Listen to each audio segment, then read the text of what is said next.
Arwaki kendo jokedne ratiro mar oganda kod aluora mowuok e pinje mopogore nobago ng'anye kar romo mar COP28 mitwake e weche mag aluora madhi nyime Dubai. Ng'anyo ne mar sundo pinje mondo miyo chiw duoko ewi kaka inyalo resi lokruok mar lwasi kod weche mayande osetwagie motelo to pok okete tim. Ne gichwalo duondgi ka gidwaro ng'eyo gima osetim higni duto mar romono osebedo. Bende jokedne ratiro mar jotich wacho ni ratich jotich kik rochi kata kapo ni manyo yore mamoko mag teko.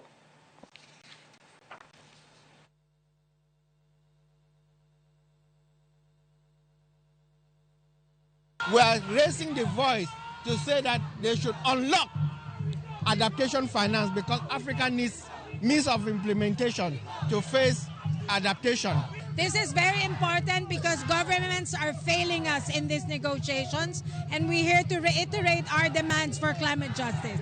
We're here to put an end to fossil fuels and to build a renewable energy developmental pathway here at COP28 for Africa by Africans. If you're phasing out fossil fuel, then what happens to the workers who are there? What are they going to do? That is why now we are talking of also social protection. If these employees have to exit, if they have to go home, what kind of